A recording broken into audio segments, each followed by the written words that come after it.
बिस्मिल्लाहिर्रहमानिर्रहीम। कैसे हैं भैया आप लोग? रटना नहीं है, समझना है। Sun text book board matric biology chapter number 5 reproduction. और रिप्रोडक्शन के अंदर कौन सा टॉपिक हम कर रहे हैं? Sexual reproduction in flowering plants part 6 इसका हम करने जा रहे हैं। और ओवरऑल इस चैप्टर का पार्ट 11 पे पहुंच गए हैं। कॉपी पेन से ले लीजिए, लेक्चर को नोट करना है और मुस्कुराते रहना है। आगे बढ़ने से पहले फिर दोबारा ये नसीहत करता चलूँ कि ये टॉपिक आपके आगे बायो के कॉन्सेप्ट्स को लेकर बेहद अहम है, बेहद अहम है, बेहद अहम है। 3 दफ़ा बोल दिया मैंने, 3 दफ़ा बोल दिया मैंने, ये इतना अहम टॉपिक है। मेहनत करनी पड़ेगी आपको, जैसे मैंने इन वीडियोस पे की है। लेक्चर्स नोट करने पड़ेंगे, बार बार आगाह कर रहा हूँ। आप एग्ज़ाम्स को छोड़ दीजिए कि आपको उसमें कितने नंबर मिलेंगे, आपके एंट्री टेस्ट की तबाही ले आएगा ये टॉपिक बायो में। आप जो ख्वाब देख रहे हैं ना, वो तबाही की तरफ चले जाएंगे अगर आपने इन टॉपिक्स को वक्त ना दिया तो। सोचने की बात है ना, मेरा दिमाग थोड़ी ना ख़राब है। क्या ख्याल है आपको? पागल लगता हूँ मैं? मेरा दिमाग ख़राब है? नहीं, ऐसी कोई भी बात नहीं है। अल्हम्दुलिल्लाह मेरे सेंसेस बड़े एक्टिव हैं। लेकिन क्या वजह है कि ये जो टॉपिक है हमारे पास, sexual reproduction in flowering plants, इसको मैंने शुरू किया है तो आज इसका मैं छठा पार्ट बनाने जा रहा हूँ। पहली वीडियो के अंदर मैंने सिर्फ पार्ट 1 पार्ट 2 फ्लावर को एक्सप्लेन किया है, इतनी बड़ी बड़ी वीडियोस बना के। कोई तो बात है। उसके बाद फिर मैंने जो है वो माइक्रोस्पोरोजेनेसिस, मेगा स्पोरोजेनेसिस, ये 2 वर्ड इसमें लिखे हुए भी नहीं है, उनको एक्सप्लेन किया है। कोई तो बात है। उसके बाद फिर मैं स्ट्रक्चर ऑफ ओव्यूल और स्ट्रक्चर ऑफ पॉलन ग्रेन, पिछली वीडियो में पार्ट 5 में मैंने इसको एक्सप्लेन किया है। हर चीज़ देखें तरतीब से चल रही है। नहीं तो अगर आप वक्त नहीं देना चाहते तो मुझे कोई भी प्रॉब्लम नहीं है, आप आगे चले जाएं कॉलेज में, और वहाँ जाने के बाद फिर आप शक्ल देख रहे होंगे टीचर की, जो ना वो बायो पढ़ा रहा होगा और सेक्सुअल रिप्रोडक्शन इन प्लांट्स ये दोबारा आएगा टॉपिक, या सेक्सुअल रिप्रोडक्शन का टॉपिक आएगा, तो आप शक्ल देख रहे होंगे उसकी बैठे हुए। और जो बच्चे मेहनत कर लेंगे, बार बार इन वीडियोस को देखेंगे, लेक्चर को नोट करेंगे, इंशाल्लाह उन्हें तो कोई परेशानी नहीं होगी और अपना एंट्री टेस्ट भी क्वालिफाई कर जाएंगे इंशाल्लाह। अब जो हमारा टॉपिक है, इसी के अंदर सेक्सुअल रिप्रोडक्शन ही चल रहा है। ये इसका पेज नंबर 92 देख लीजिए आप, पॉलिनेशन। यहाँ से हम शुरू करेंगे। टॉपिक मैं आपको पहले ही बता दूँ, पॉलिनेशन, इस टॉपिक को देखेंगे हम। इसके अंदर हमारे पास 2 टॉपिक आते हैं, सेल्फ पॉलिनेशन और क्रॉस पॉलिनेशन। इसको मैं एक्सप्लेन करूंगा, ठीक है। ये नेक्स्ट पेज पे आ रहे हैं, आप देख सकते हैं पेज नंबर 93 के ऊपर, सेल्फ पॉलिनेशन, क्रॉस पॉलिनेशन। उसके बाद नेक्स्ट पेज पे आ जाइए, पेज नंबर 94 के ऊपर, फ्रूट फॉर्मेशन। ये मैं बता चुका हूँ पहले ही, ये पिछली वीडियो में ही मैंने फ्रूट फॉर्मेशन यानी कि फ्रूट बनता कैसे है, इसको पिछली वीडियो में एक्सप्लेन कर चुका हूँ मैं। फिर पेज नंबर 95 पे आ जाइए। पेज नंबर 95 पे लिखा हुआ है formation of fruit without fertilisation. ये वाला टॉपिक होगा इसके अंदर, ठीक है। एक ये टॉपिक हो गया, और फॉर्मेशन ऑफ फ्रूट, फ्रूट का बनना विदाउट फर्टिलाइजेशन, फर्टिलाइजेशन के बगैर, इस टॉपिक को जो है वो भी हम कवर करेंगे इसके अंदर। इसको पार्थिनोकार्पी कहा जाता है, विदाउट फर्टिलाइजेशन, यानी कि फ्रूट तो बनेगा लेकिन फर्टिलाइजेशन के बगैर, यानी कि स्पर्म एंड ओव्यूम के मिलने के बगैर, जाइगोट बनने के बगैर, समझ में आ गई बात, और एम्ब्रियो के बनने के बगैर। फिर समझ जाइए, अगर स्पर्म एंड ओव्यूम ही नहीं मिल रहे, यानी कि फर्टिलाइजेशन ही नहीं हो रही, तो जाइगोट कहाँ से बनेगा? जाइगोट नहीं बनेगा तो एम्ब्रियो कहाँ से बनेगा? एम्ब्रियो ही नहीं होगा तो उसका खाना जो एंडोस्पर्म है और उसके प्रोटेक्शन के लिए जो सीड कोट है, कुल मिला के अगर बात करूँ तो सीड है वो ही नहीं होगा। तो ये वो होंगे जिसके अंदर, ऐसे फ्रूट्स जिनके अंदर सीड नहीं है, इनको सीडलेस फ्रूट भी कहा जाता है। ये वाला टॉपिक भी हम करेंगे, और इसको कहा जाता है पार्थिनोकार्पी, पार्थिनोकार्पी, ये वाला टॉपिक। उसके बाद एडेप्टेशन का टॉपिक है, बुक होनी चाहिए आपके पास। एडेप्टेशन, एडेप्टेशन होता क्या है, और इसके नीचे देखें आप ब्लू कलर में लिखा हुआ है adaptation in the structure of wind pollinated and insect pollinated flowers. पहले तो एडेप्टेशन को समझेंगे, ये बड़ा अहम टॉपिक है, ये आगे भी आएगा, परेशान करेगा आपको, इसलिए अभी इसको सीख लीजिए। उसी के नीचे ब्लू कलर में 2 हेडिंग्स मौजूद हैं, adaptive characters of wind and water pollinated plants, और उसके नीचे मौजूद है adaptive character in insect pollinated plants, ये मौजूद है। यहाँ तक हम इसको इंशाल्लाह इस वीडियो में कवर करेंगे। अगला जो टॉपिक है सीड एंड इट्स स्ट्रक्चर, ये अगली वीडियो में हम इसको डिस्कस करेंगे। ठीक है भाई, तो शुरू करते हैं पॉलिनेशन से। पॉलिनेशन की आसान सी डेफिनेशन क्या है, नोट कर लीजिए। ट्रांसफ़र है, एक प्रोसेस है ये। इस प्रोसेस में क्या हो रहा है, ट्रांसफ़र हो रहा है। क्या चीज़ ट्रांसफ़र हो रही है, क्या चीज़ जा रही है, pollen grain. Transfer of pollen grain. Pollen grain कहाँ से जाता है, एंथर से। एंथर किसका पार्ट है, स्टेमन का। फ्रॉम एंथर टू स्टिग्मा, इसको पॉलिनेशन कहा जाता है। टू द पॉइंट और आसान सी डेफिनेशन है। क्या है पॉलिनेशन, बच्चे यहाँ पर परेशान होते हैं, ज़रा चीज़ों को समझें। अगर 2 किस्म के नाम नॉर्मली आपको मिलेंगे, एक नाम वो मिलेगा जो किसी प्रोसेस का नाम है, एक नाम वो होगा जो किसी चीज़ का नाम है। अगर मैं मार्कर आपके सामने बोलता हूँ, मार्कर क्या है, तो एक चीज़ का नाम है, ये रही आपके सामने। अगर मैं कहता हूँ कुकिंग क्या है, कुकिंग भी एक नाम है, लेकिन कुकिंग एक प्रोसेस का नाम है जिसमें आप खाना बनाने का प्रोसेस करते हैं। तो पॉलिनेशन जो है वो किसी चीज़ का नाम नहीं है, पॉलिनेशन एक प्रोसेस का नाम है। कोई भी प्रोसेस हो, उसमें कोई ना कोई एक्टिविटी होती है, तो इसमें भी कोई एक्टिविटी हो रही होगी, कोई काम हो रहा होगा। क्या हो रहा है भाई, पॉलन ग्रेन्स जो है वो ट्रांसफ़र हो रहे हैं, जा रहे हैं एंथर से स्टिग्मा पर। स्टिग्मा क्या है आपको पता है, कार्पेल का जो टॉप वाला पोर्शन है। इसकी पिक्चर बना के दिखा देता हूँ। ये हो गया हमारे पास एंथर, और ये हमारे पास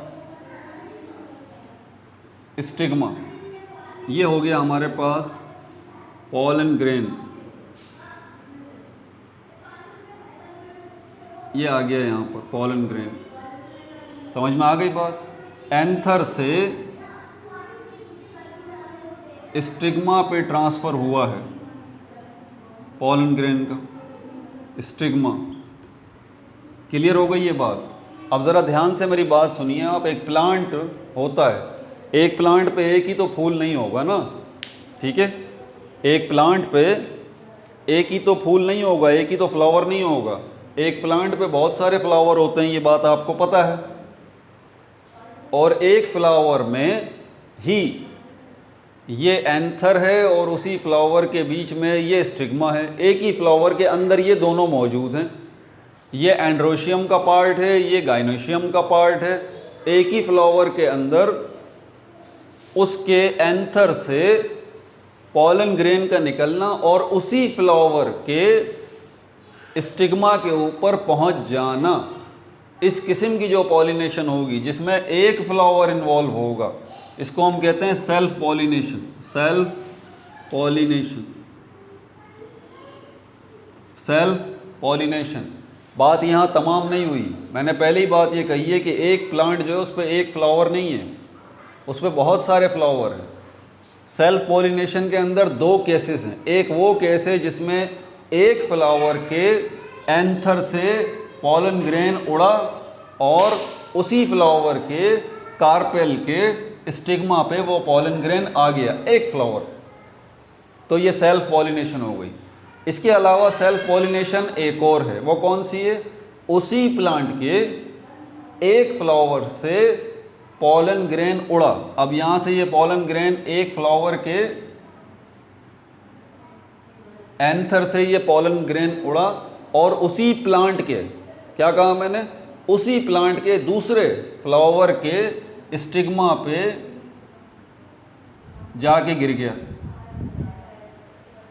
मतलब एक प्लांट से बाहर की बात नहीं है सेल्फ पॉलिनेशन के अंदर, एक ही प्लांट के अंदर की बात है। एक ही प्लांट के एक फ्लावर में ये काम हो रहा है पॉलिनेशन का, तो सेल्फ पॉलिनेशन। या उसी प्लांट के एक फ्लावर से दूसरे फ्लावर तक उसी प्लांट के, सेम प्लांट, इसमें मेन चीज़ जो है वो सेम प्लांट है, सेम प्लांट।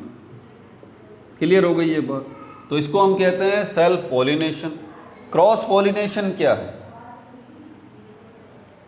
क्रॉस पॉलिनेशन क्या है? क्रॉस पॉलिनेशन में भी ट्रांसफ़र ही है। अब देखें, अगर क्रॉस पॉलिनेशन, सेल्फ पॉलिनेशन जो है वो टाइप्स हैं पॉलिनेशन की, तो एक बात तो तय है कि पॉलन ग्रेन का ट्रांसफ़र तो होना ही होना है। सेल्फ पॉलिनेशन में भी पॉलन ग्रेन का ट्रांसफ़र होना है, क्रॉस पॉलिनेशन में भी पॉलन ग्रेन का ट्रांसफ़र होना है। क्रॉस पॉलिनेशन के अंदर क्या होता है, इसमें दो प्लांट इन्वॉल्व होते हैं, डिफरेंट प्लांट्स। ये टू द पॉइंट इसका कोर कॉन्सेप्ट है, डिफरेंट प्लांट्स। इसमें प्लांट्स डिफरेंट होंगे, but be careful about it. यहाँ पर थोड़ा सा रुक जाइए, यहाँ पर MCQs बनते हैं एंट्री टेस्ट के, जो ना छोटे छोटे से बच्चे वहाँ पे उलझ जाते हैं, जब बात को ध्यान से सुनते नहीं है ना तो वहाँ जाके गड़बड़ करते हैं। डिफरेंट प्लांट्स तो होंगे, लेकिन ऐसे नहीं कि एक प्लांट जो है वो पपैया का, पपीते का है, तो दूसरा प्लांट जो है वो मैंगो का है, या एक प्लांट जो है वो एप्पल का है और दूसरा प्लांट जो है वो मैंगो का है। ऐसी बात नहीं होगी, क्रॉस पॉलिनेशन में ऐसी बात नहीं होगी। डिफरेंट प्लांट्स तो होंगे बट सेम स्पीशीज़ के, सेम स्पीशीज़ के, एक ही स्पीशीज़, मतलब आसान लफ्ज़ों में फैमिली, एक ही फैमिली के होने चाहिए। ज़रा ध्यान से सुनिएगा ये बात, इसमें भी आगे एक ट्विस्ट है। एक ही फैमिली के होने चाहिए दोनों प्लांट। पहली बात, डिफरेंट प्लांट होंगे, एक प्लांट के एक फ्लावर से, उसके एंथर से पॉलन ग्रेन उड़ा और दूसरे प्लांट के फ्लावर के स्टिग्मा पे जाके गिर गया दूसरे प्लांट के। लेकिन ये दोनों प्लांट सेम फैमिली के होने चाहिए, सेम स्पीशीज़ के होने चाहिए। क्लियर हो गई ये बात? मतलब मैंगो से मैंगो।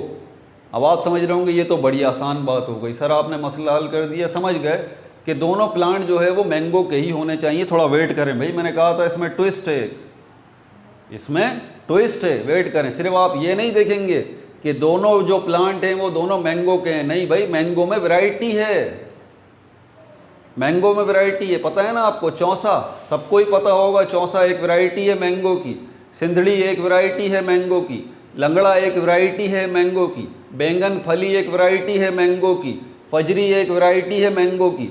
ये मैंगो की मुख्तलिफ वैरायटीज़ हैं, इनके प्लांट भी अलग अलग होंगे, इनके ट्री भी अलग अलग होंगे। बात समझ आ रही है?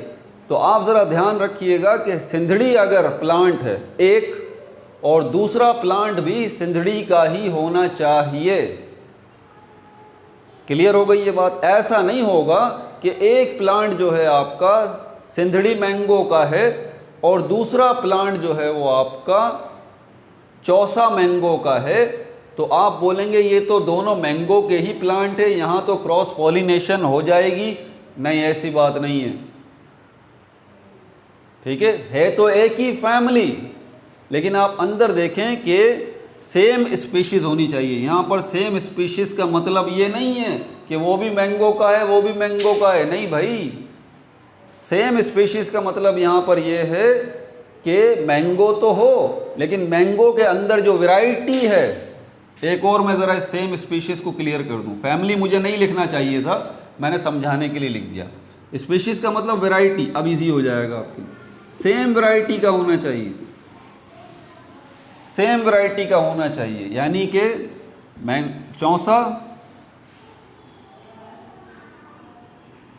चौसा से चौसा प्लांट, ये एक चौसा का प्लांट, ये दूसरे चौसा का प्लांट, इसके फ्लावर से, उसके एंथर से पॉलन ग्रेन उड़ेगा और ये दूसरा प्लांट जो कि सेम स्पीशीज़ का है, चौसा का ही है, इसके फ्लावर के स्टिग्मा पे आके वो पॉलन ग्रेन गिरेगा। इसको हम क्या कहते हैं? इसको हम कहते हैं क्रॉस पॉलिनेशन। क्या कहते हैं? Cross pollination. तो इसमें ज़रा ट्विस्ट है, ज़रा ध्यान रखिएगा। सेल्फ पॉलिनेशन के अंदर भी 2 बातें बताई हैं, क्रॉस पॉलिनेशन के अंदर भी मैंने 2 बातें बताई हैं। टॉपिक हमारा हो गया। अगला टॉपिक देखते हैं। अब आपसे एमसीक्यूज़ में एक आखिरी बात बताता चलूँ। आपसे एमसीक्यूज़ में पूछा जाता है मोस्ट कॉमन कौन सा है इन दोनों में से? क्या सेल्फ पॉलिनेशन कॉमन है, यानी कि सबसे ज़्यादा जो है वो पॉलिनेशन की ये टाइप हमें नज़र आती है सेल्फ पॉलिनेशन वाली, या क्रॉस पॉलिनेशन वाली नज़र आती है? तो आप याद रखिएगा cross pollination is the most common. Notes में डाल लीजिए इसको भी।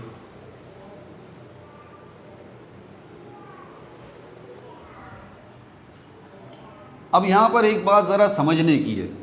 पॉलन ग्रेन जो है उसने जाना है। देखें, पॉलन ग्रेन जब तक जाएगा नहीं मामला आगे बढ़ेगा नहीं। ये बात पिछली वीडियोस में मैं क्लियर कर चुका हूँ। पॉलन ग्रेन जब तक जाएगा नहीं स्टिग्मा पे फ्लावरिंग प्लांट्स के अंदर बात आगे बढ़ेगी नहीं। क्यों नहीं बढ़ेगी? रिप्रोडक्शन का प्रोसेस देखने जा रहे हैं ना। हमें सीड चाहिए। सीड किससे मिलेगा? सीड किससे मिलेगा? जायगोट से। जायगोट किससे मिलेगा? स्पर्म एंड ओव्यूम से। स्पर्म प्लस ओव्यूम से। ओव्यूम किसके अंदर है? ओव्यूल के अंदर है। ओव्यूल किसके अंदर है? ओवरी के अंदर है। ओवरी किसका पार्ट है? कार्पेल का पार्ट है। ठीक हो गई बात? और स्पर्म की तरफ चलते हैं तो स्पर्म जो है वो किससे मिलेगा हमें? ये मिलेगा हमें पॉलन ग्रेन से। ये पॉलन ग्रेन पहले क्या था? ये माइक्रोस्पोर था। माइक्रोस्पोर पहले क्या था? ये माइक्रोस्पोरोसाइट था। माइक्रोस्पोरोसाइट जो है वो क्या था? किस सेल किसके अंदर मौजूद था? माइक्रोस्पोरेंजियम में। माइक्रोस्पोरेंजियम क्या है? कंपार्टमेंट है। ये रूम है।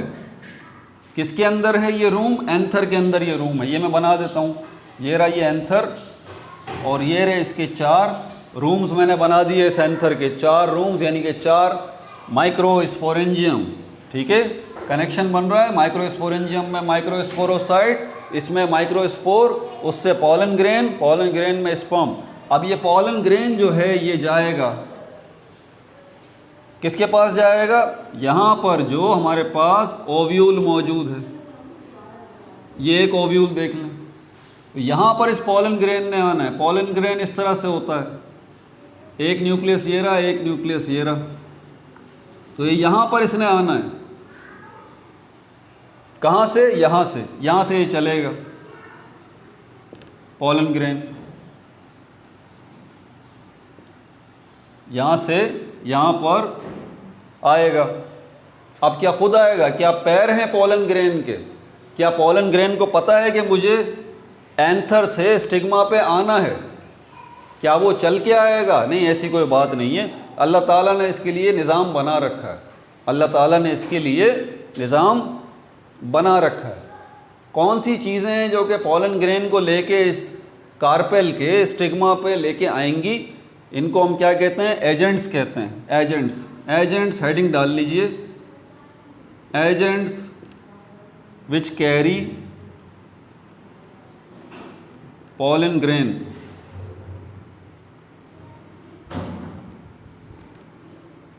Agents which carry pollen grain heading डाल लीजिए। कौन से एजेंट है भाई ये? यहाँ पर विंड है, हवा है। हवा जो है लेके जाएगी। ठीक है, वाटर पानी है, पानी लेके जाएगा। तीसरी चीज़ इंसेक्ट्स, कीड़े मकोड़े जो फ्लाइंग इंसेक्ट्स होते हैं, हवा में उड़ने वाले इंसेक्ट्स होते हैं। बीटल है, भंवरा जिसको कहते हैं वो है, या शहद की मक्खी है, हनी बी वो है। वो फ्लावर पे बैठेगी और फ्लावर पे बैठेगी तो ये पॉलन ग्रेन उसकी बॉडी से चिमट जाएंगे, क्योंकि ये हनी बी या बीटल्स, भंवरा, ये फ्लावर्स के ऊपर जाते हैं। क्यों जाते हैं ये तो अभी मैं आपको बाद में बताऊंगा, लेकिन ये जाते हैं फ्लावर से फ्लावर पे। और जब ये फ्लावर से फ्लावर पे जाते हैं तो इनकी बॉडी से क्या होता है? एंथर से ये पॉलन ग्रेन चिपक जाते हैं। जब ये एक फ्लावर से दूसरे फ्लावर पे जाते हैं तो फिर ये पॉलन ग्रेन्स ट्रांसफ़र हो जाते हैं इनकी बॉडी से चिपक के। अब इसके लिए अल्लाह ताला ने क्या किया है? इन पॉलन ग्रेन्स को स्टिकी बनाया है, स्टिकी यानी कि चिपचिपा, गम जैसा, गम जैसा। इसकी बाहरी सतह जो होती है, एक्सटर्नल सरफेस जो होती है इस पॉलन ग्रेन की चिपचिपी होती है, स्टिकी होती है। तो जैसे ही कोई इंसेक्ट जो है वो फ्लावर पर बैठता है, ये पॉलन ग्रेन उसकी बॉडी से चिपक जाते हैं। वो इंसेक्ट उड़ के दूसरे फ्लावर पे जाएगा, वहाँ बैठेगा, वहाँ पे जाके जो है उसका ट्रांसफ़र हो जाएगा। अब यहाँ पर जो स्टिग्मा है ना, इसके ऊपर भी स्टिकी सब्सटेंस लगा हुआ है। तो जब कोई इंसेक्ट यहाँ पर आके इस स्टिग्मा पे बैठेगा तो यहाँ पर स्टिकी सब्सटेंस जो है वो उसको पकड़ लेगा, पॉलन ग्रेन को। इस तरह से ट्रांसफ़र हो जाएगा पॉलन ग्रेन का एंथर से स्टिग्मा की तरफ। और फिर आगे का प्रोसेस तो मैं पिछली वीडियोज़ में बता ही चुका हूँ आपको कि वो कैसे होता है। क्लियर हो गई ये बात। अब ज़रा आगे देखिए यहाँ पर, तो इंसेक्ट्स के ज़रिए भी इस तरह से ट्रांसफ़र होता है, विंड के ज़रिए, हवा के ज़रिए भी, हवा उड़ा के ले जाती है, ठीक है। वाटर के ज़रिए कैसे होता है? पानी के ज़रिए, पानी के ज़रिए भी होता है। ये जो छोटे प्लांट्स हैं जो पानी के पास पास उगते हैं, जो पानी के अंदर रहते हैं, उनमें भी फ्लावर होता है ना। जैसे कि हमारे पास लोटस है, लोटस किसको कहते हैं? कमल के फूल को कहते हैं लोटस। लोटस ये कमल का फूल है, ये पानी के अंदर ही होता है, आपको कीचड़ में होता है। तो यहाँ पर ये लोटस जो कमल का फूल है, तो इसकी रिप्रोडक्शन भी तो हो रही है ना, एक से ज़्यादा लोटस के प्लांट बन रहे हैं, फूल बन रहे हैं। तो यहाँ पर भी इस लोटस के ऊपर भी यकीनन जो है वो क्या होगा? एंथर होगा। एंथर में पॉलन ग्रेन्स यहाँ पर भी बनेंगे। अब ये पॉलन ग्रेन्स यहाँ से निकल के, लोटस से निकल के किसके पास जाएंगे?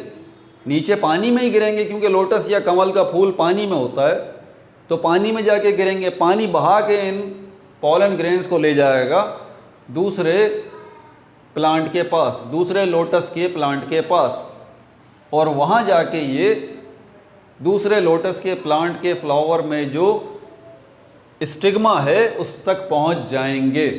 तो पानी के ज़रिए भी हो जाएगा ये। इंसेक्ट्स विंड के ज़रिए मैंने बता दिया, हवा के ज़रिए, पानी के ज़रिए मैंने आपको बता दिया, पानी के ज़रिए मिसाल भी देके समझा दी लोटस की। इंसेक्ट्स जो हैं ये कीड़े मकोड़े, जिसमें बीटल्स, भंवरे की मैंने मिसाल दी, और मैंने हनी बी जो है वो शहद की मक्खी की मिसाल दी है वो। तो ये जो कर रहे हैं, ये पहली बात के इंसेक्ट्स जो है वो फ्लावर पे आते क्यों हैं? खाना खाने आते हैं भाई। फ्लावर के अंदर इनका खाना मौजूद है, उस खाने को कहा जाता है नेक्टर। नेक्टर, ये नेक्टर क्या है? ये फूड है। किसका फूड है ये इंसेक्ट्स का फूड है। ये कहाँ मौजूद होता है? ये फ्लावर पे मौजूद होता है। जो सेंट्रल पार्ट है हमारा ये वाला ओवरी, इसके आसपास ही ये नेक्टर मौजूद होता है। इंसेक्ट्स इसको खाने के लिए आते हैं, फ्लाइंग इंसेक्ट्स। समझ में आ गई बात? आप ज़रा अल्लाह ताला का निज़ाम देखिए, अल्लाह ताला की कुदरत देखिए, अल्लाह ताला ने कैसा निज़ाम जो है इनकी रिप्रोडक्शन का कर रखा है।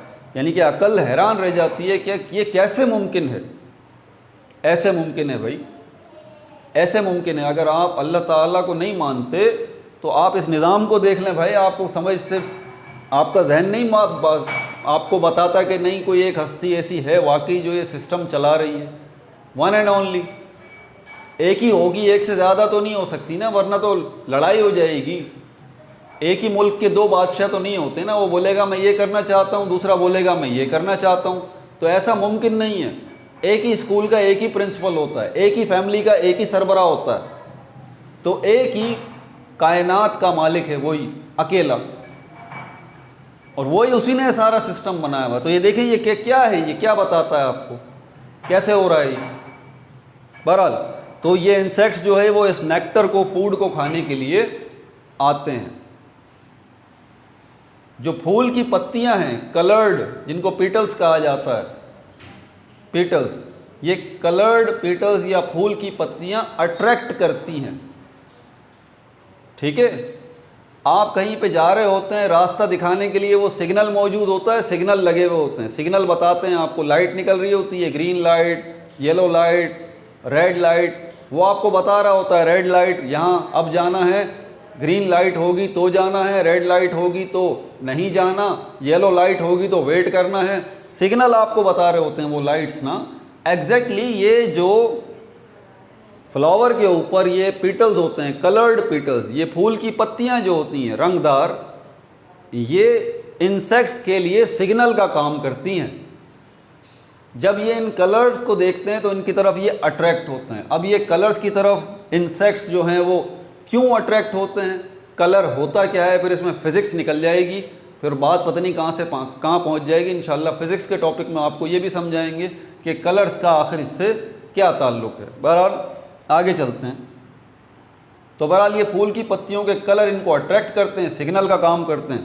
इंसेक्ट्स इनके पास जाते हैं और उसके बाद वहाँ पर पॉलिनेशन का प्रोसेस जो है वो हो जाता है। क्लियर हो गई ये बात। एक चौथा भी एजेंट है, ये 3 एजेंट मैंने बता दिए हैं जो कि पॉलिनेशन का काम कर रहे हैं। विंड भी जो है वो क्या है, एक एजेंट है, वाटर भी एक एजेंट है, इंसेक्ट्स भी एक एजेंट हैं, और एनिमल्स जो हैं वो भी, नंबर 4 यहाँ लिख देता हूँ, एनिमल्स।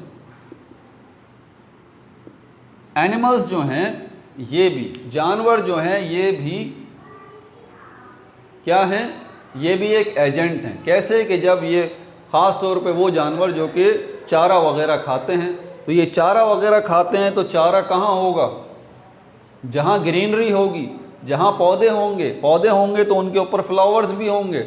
जब ये जाते हैं उनको खाते हैं तो इनकी बॉडी के साथ चिपक जाते हैं पॉलन ग्रेन्स। इन जानवरों की बॉडी के साथ पॉलन ग्रेन्स चिपक जाते हैं और ये घूमते रहते हैं एक प्लांट से दूसरे प्लांट, तीसरे प्लांट, इनकी बॉडी से रब होके क्या होता है, पॉलन ग्रेन्स का ट्रांसफ़र हो जाता है। क्लियर हो गई बात। तो ये agent which carry pollen grains क्या हैं, ये 4 मैंने अभी आपको बता दिए।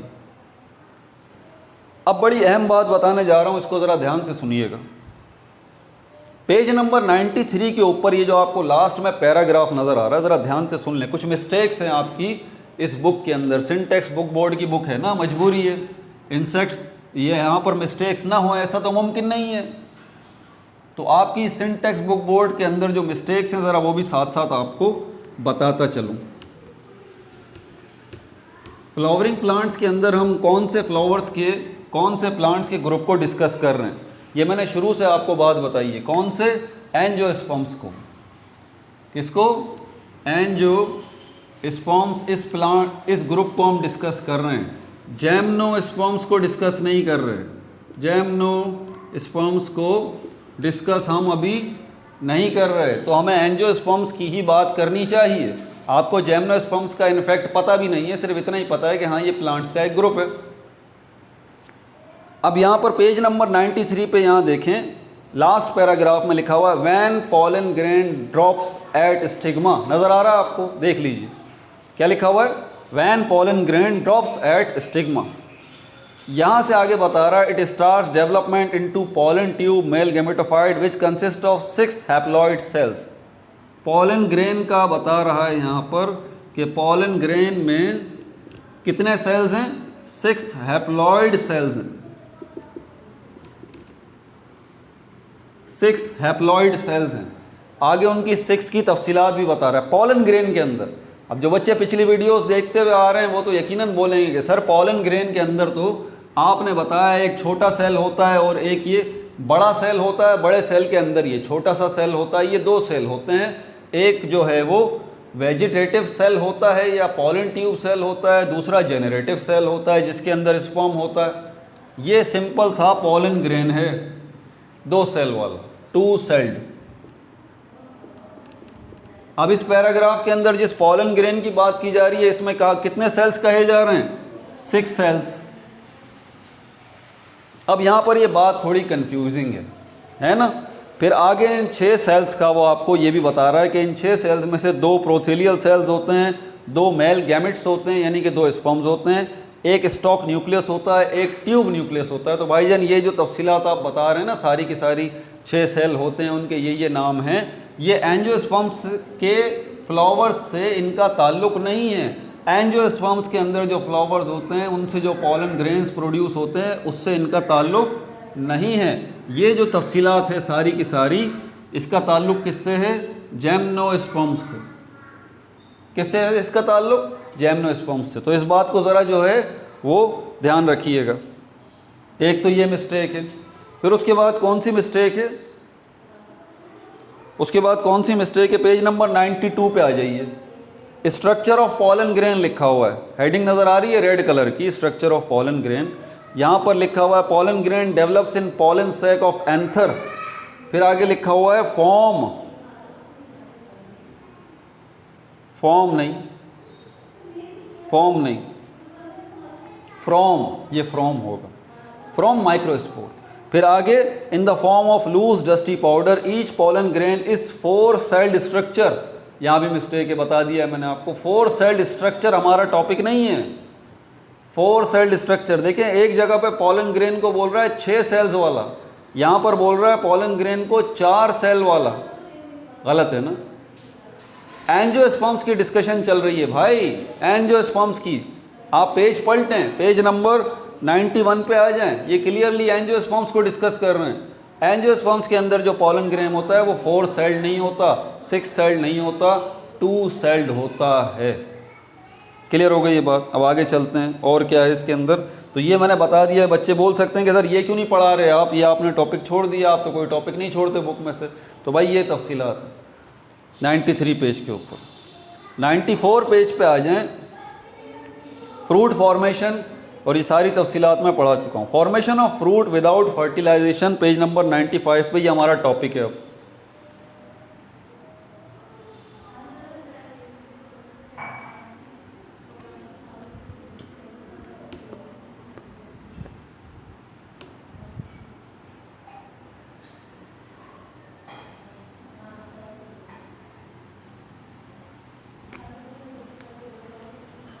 Parthenocarpy,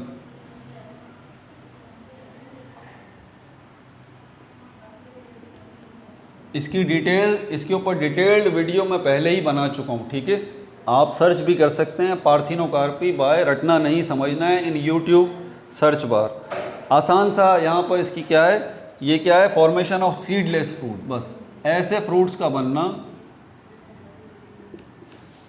formation of seedless fruit, ऐसे फ्रूट्स जिनमें सीड नहीं होता,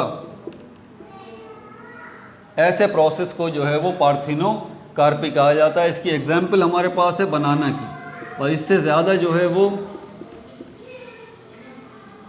अभी आपका टॉपिक भी नहीं है, अभी आपके सिलेबस से भी इसका ताल्लुक़ नहीं है, सिर्फ छोटी सी एक डेफिनेशन है। अगले टॉपिक की तरफ चलते हैं। इसके बाद नीचे देखें, अगला टॉपिक जो एडेप्टेशन का है, ब्लू हेडिंग मौजूद है, एडेप्टेशन। एडेप्टेशन, एडेप्टेशन का मतलब होता है किसी बॉडी का, जिस्म उसके काम के मुताबिक होना। आसान, ये क्योंकि कॉम्प्लिकेटेड डेफिनेशन है इसकी बड़ी, इसलिए उर्दू में लिख रहा हूँ। किसी बॉडी का जिस्म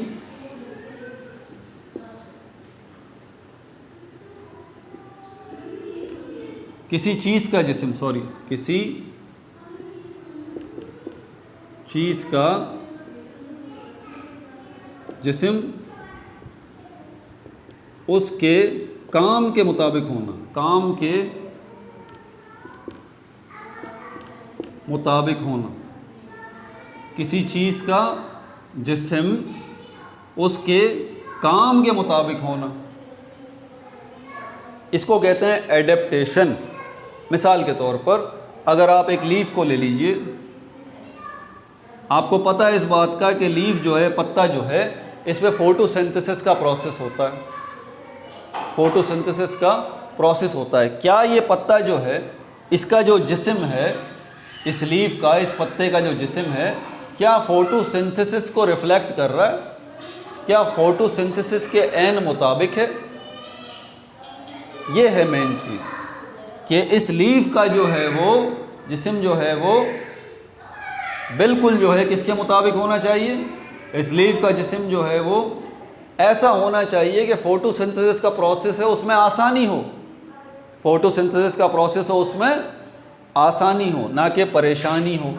समझ में आ गई बात? तो किसी ऑब्जेक्ट का, किसी चीज़ का जिस्म उसके काम के मुताबिक होना चाहिए। अल्लाह ताला ने पत्ते को, लीफ को बिल्कुल इस तरह बनाया है क्योंकि अब इसको फोटोसिंथेसिस के प्रोसेस के लिए लाइट चाहिए, सनलाइट। तो आप देखें पत्ते एक्सपोज्ड होते हैं, ऐसे खुले हुए होते हैं, ऐसे बंद नहीं होते। अगर बंद होते तो क्या होता, सोचने की बात है ना, बंद होते तो फिर सनलाइट इनको पूरे तरीके से नहीं मिलती। लेकिन आप पत्ते देखें खुले हुए होते हैं, पूरे एक्सपोज्ड होते हैं। पत्ते ऊपर क्यों हैं टॉप पे, पत्ते नीचे क्यों नहीं है? आप सोचिए ज़रा कि पत्तों का टॉप पे होना भी क्योंकि सनलाइट ऊपर से आएगी इसलिए ऊपर मौजूद है। हवा में मौजूद जो है वो कार्बन डाइऑक्साइड इसको चाहिए, तो क्या इसकी बॉडी में अल्लाह ताला ने होल रखे हैं? होल नहीं होंगे तो कार्बन डाइऑक्साइड कैसे जाएगी? तो इसकी बॉडी में होल भी मौजूद हैं। मतलब ये कि इसकी पूरी बॉडी इस पत्ते की इसके काम यानी कि फोटोसिंथेसिस के मुताबिक है। तो हम ये कह सकते हैं कि this leaf is fully adapted to his function, that is photosynthesis. समझ में आ गई बात? तो ये इसको कहा जाता है एडेप्टेशन, किसी चीज़ का जिस्म उसके काम के मुताबिक होना। अब यहाँ पर आगे इससे हेडिंग निकल रही है, क्या लिखता हूँ मैं,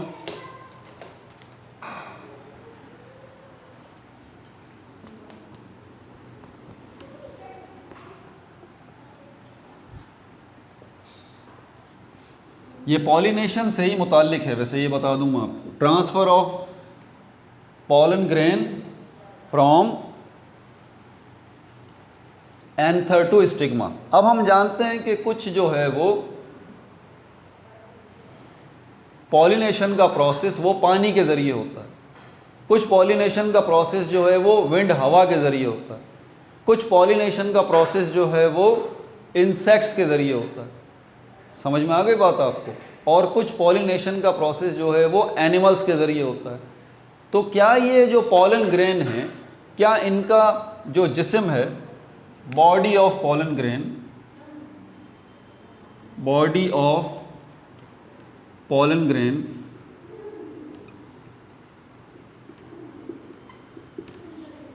बॉडी ऑफ पॉलन ग्रेन जो है क्या विंड के मुताबिक है? ऐसे पॉलन ग्रेन भी होते हैं जो भाई 2-2 किलो के हैं जी। अब हवा उठा के 2 किलो के पॉलन ग्रेन को क्या लेके जाएगी? नहीं। बात को ज़रा समझिएगा, वो पॉलन ग्रेन जो जिनको हवा लेके जाएगी, वो पॉलन ग्रेन उनकी बॉडी भी हेल्प करेगी इस चीज़ में कि हवा के ज़रिए उनका ट्रांसफ़र मुमकिन हो सके। वो पॉलन ग्रेन्स जिन्होंने हवा के ज़रिए जाना है, उन पॉलन ग्रेन्स की जो बॉडी है वो सूट करेगी, बिल्कुल हेल्प करेगी विंड के ज़रिए ट्रांसफ़र होने में। समझ आ गई बात आपको? अच्छा, वो पॉलन ग्रेन्स जिनको पानी के ज़रिए ट्रांसफ़र होना है, उन पॉलन ग्रेन्स की बॉडी भी जो है वो हेल्प करेगी इस चीज़ में कि पानी के ज़रिए उनका ट्रांसफ़र मुमकिन हो सके।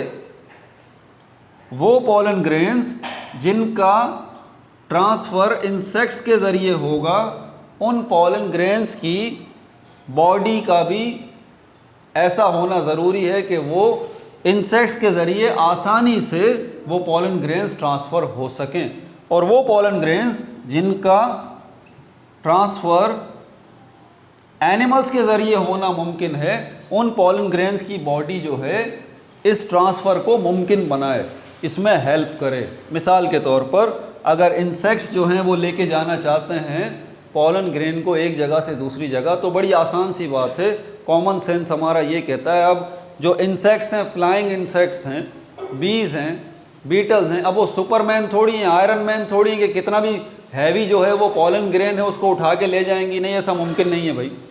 हमारा कॉमन सेंस भी ये कहता है कि वो पॉलन ग्रेन जिनको इंसेक्ट्स लेके जाएंगे उनका वज़न हल्का होना चाहिए, तभी तो ये मुमकिन है, तभी तो ये मुमकिन है।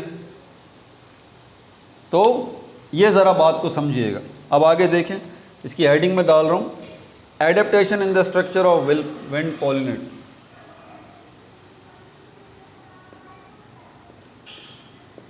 Adaptation in the structure of wind pollinated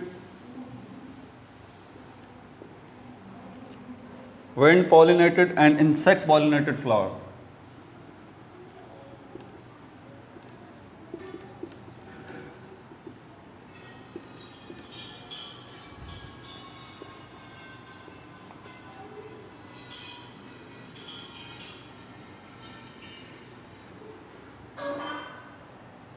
अब इस हेडिंग पे गौर करें ज़रा, क्या लिखा हुआ है? Adaptation in the structure. Structure word का मतलब ही ये होता है बॉडी एंड पार्ट्स। जब हम स्ट्रक्चर का वर्ड बोलते हैं तो किसी जिस्म की बॉडी के बारे में बात करते हैं, उसकी बॉडी की शेप के बारे में बात करते हैं, उसकी बॉडी के पार्ट्स के बारे में बात करते हैं, ठीक है। तो structure of adaptation in the structure of wind pollinated and insect pollinated, दो की बात हो रही है, wind pollinated and insect pollinated flower. वो फ्लावर, ऑब्वियस ही बात है, देखें फ्लावर होगा तो पॉलन ग्रेन होगा ना, तो फ्लावर को जो है वो क्या ऐसा फ्लावर होगा तो अल्टीमेटली उसका रिजल्ट जो है किस पे निकलेगा? पॉलन ग्रेन पे निकलेगा, ठीक है। तो क्या फ्लावर्स ऐसे हैं, क्या फ्लावर्स ऐसे हैं उनके कि इंसेक्ट्स के ज़रिए उनके पॉलन ग्रेन्स का ट्रांसफ़र मुमकिन हो सके? क्या फ्लावर ऐसे हैं कि उनके विंड के ज़रिए उनका ट्रांसफ़र मुमकिन हो सके? ये देखने जा रहे हैं।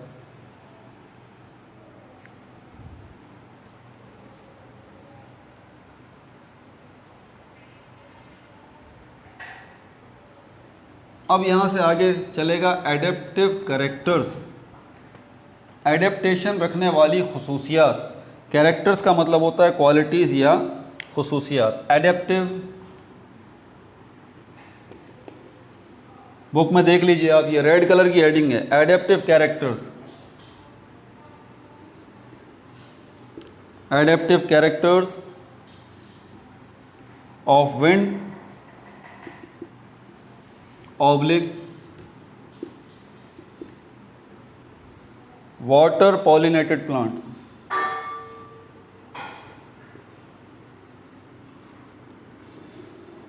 Water pollinated plants. एग्जाम में क्वेश्चन आए तो ध्यान रखिएगा कि उसने किसके बारे में पूछा है, विंड और water pollinated plant. Adaptive characters, characters का मतलब खसूसियात या क्वालिटीज़। कौन से कैरेक्टर्स हैं ये अभी हम देख रहे हैं। पहला कैरेक्टर वो बोल रहा है फ्लावर्स जो हैं इनके नॉन अट्रैक्टिव होंगे, मतलब खूबसूरत फ्लावर नहीं होंगे, नॉन अट्रैक्टिव, ठीक है, जिनमें कोई कशिश नहीं होगी, आपको अट्रैक्ट नहीं करेंगे। दूसरी बात उसने बताया है स्मॉल इन साइज, फ्लावर्स जो हैं छोटे साइज़ के होंगे, कॉमा, फिर आगे बता रहा है डोंट बियर ऑर्डर, ऑर्डर मतलब स्मेल, इनकी कोई स्मेल भी नहीं होगी। अब सोचने की बात है ना यार, हो फ्लावर, किसी फूल का अगर हमारे जहन में आता है तो सबसे पहले हमारे जहन में क्या बात आती है? फ्रेगरेंस, उसका ऑर्डर, उसकी खुशबू। समझ में आ रही है बात? लेकिन यहाँ पर ये बता रहा है क्या कि जो विंड या वाटर पॉलिनेटेड प्लांट्स हैं, विंड या वाटर पॉलिनेटेड प्लांट्स हैं, उनके जो फ्लावर्स हैं, पहली बात ये कि वो उनके फ्लावर्स अट्रैक्टिव नहीं होंगे, दूसरी बात उन फ्लावर्स का साइज़ भी छोटा होगा, तीसरी बात वो डोंट बियर ऑर्डर, उनकी कोई स्मेल भी नहीं होगी, ठीक है। पॉलन ग्रेन जो है वो बहुत ज़्यादा तादाद में ये प्रोड्यूस करेंगे। पॉलन ग्रेन जो है वो, पहले फ्लावर के उसने बात बोल दी, अब उनके पॉलन ग्रेन्स की बात कर रहा है। हाई क्वांटिटी, हाई क्वांटिटी, बहुत ज़्यादा मिकदार में पॉलन ग्रेन्स ये प्रोड्यूस करेंगे। तीसरी बात वो बता रहा है पॉलन ग्रेन्स के हवाले से ही, यहीं पे एरो को आगे करके लिखता हूँ, लाइट, पॉलन ग्रेन्स का वज़न भी जो है वो बहुत ही हल्का होगा, light in weight, light in weight. कुछ पॉलन ग्रेन्स जो हैं वो उनके विंग्स भी होंगे, विंग्स, विंग्स कहते हैं परों को, पर।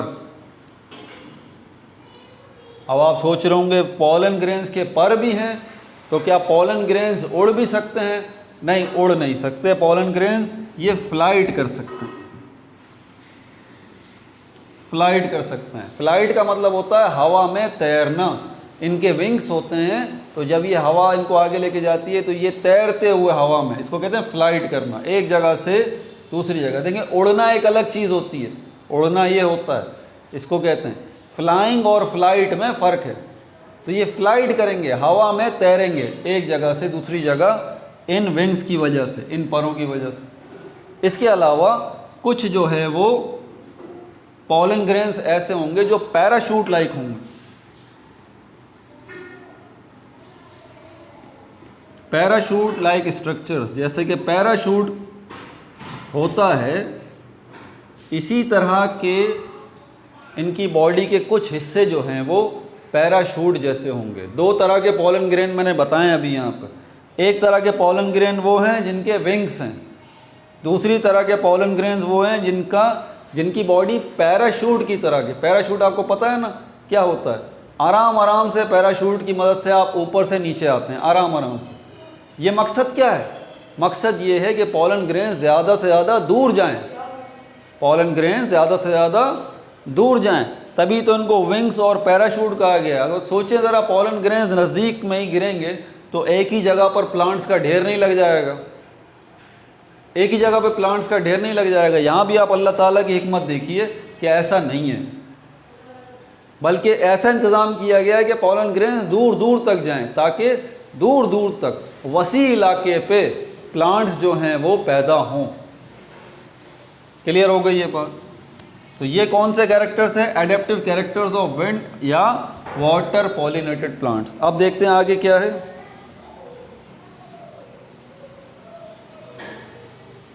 एक और भी आखिरी बात जो है, अब इसमें जगह यहाँ थोड़ी रह गई है, लेकिन यहीं मैं पॉइंट बनाता हूँ इसका।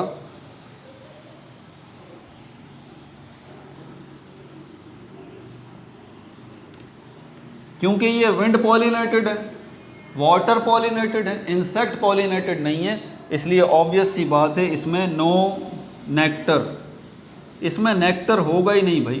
नेक्टर आपको पता है क्या होता है? नेक्टर जो है वो खाना होता है इंसेक्ट्स का। इंसेक्ट्स की मदद से इनका ट्रांसफ़र हो ही नहीं रहा, इनका ट्रांसफ़र तो हवा और पानी की मदद से हो रहा है, इसलिए नो नेक्टर, इसमें कोई नेक्टर भी नहीं होता। एमसीक्यूज़ में ये क्वेश्चंस आ सकते हैं। अब यहाँ पर अगली है इंसेक्ट पॉलिनेटेड। अब यहाँ पर मैं सिर्फ ये विंड को हटा दूँ, विंड वाटर को हटा दूँ, इंसेक्ट आ जाएगा। इंसेक्ट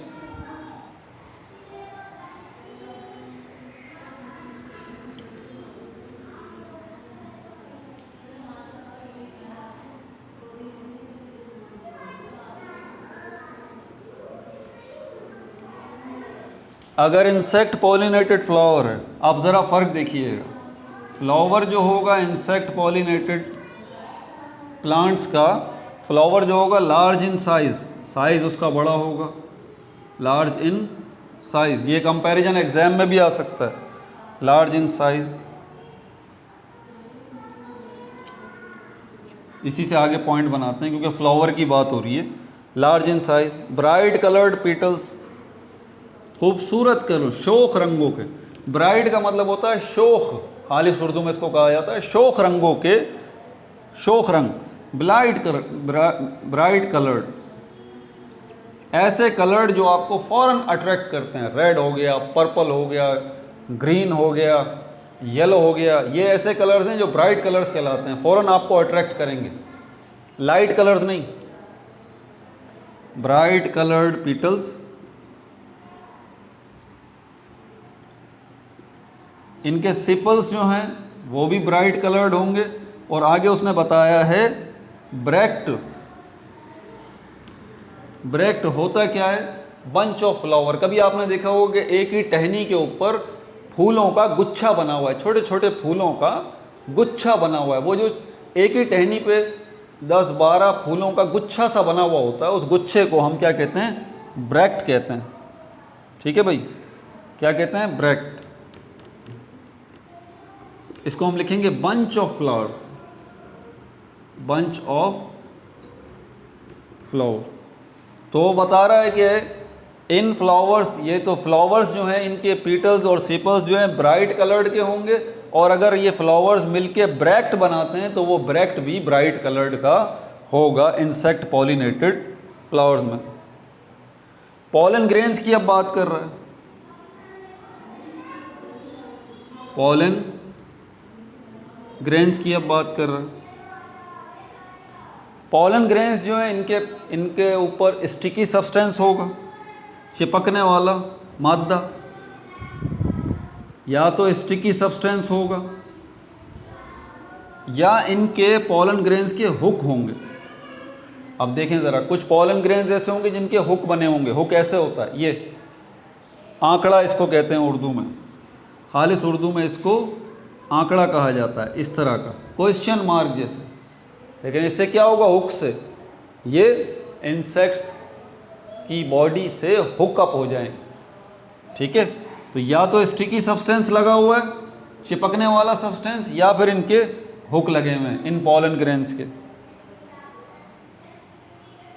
स्पेशल ऑर्डर जो है इनका होता है, इन फ्लावर्स का ऑर्डर जो है यहाँ लिख रहा हूँ। स्पेशल ऑर्डर, बहुत खूबसूरत इनकी स्मेल होती है। स्पेशल ऑर्डर इनके फ्लावर्स का। हाई क्वांटिटी ऑफ नेक्टर, देखें इंसेक्ट पॉलिनेटेड है, इंसेक्ट अपना खाना तो खाने आएंगे ना भाई, तो इनके पास हाई क्वांटिटी ऑफ नेक्टर होगा। नेक्टर जो है वो किस में होगा, हाई क्वांटिटी में, हाई क्वांटिटी में, ठीक है भाई। ये टॉपिक हमारा ख़त्म हो गया, अपना बहुत ज़्यादा ख्याल रखिएगा। पार्ट 11 हो चुका, पार्ट 12 के अंदर हम सीड और उसके स्ट्रक्चर को डिस्कस करेंगे इंशाल्लाह।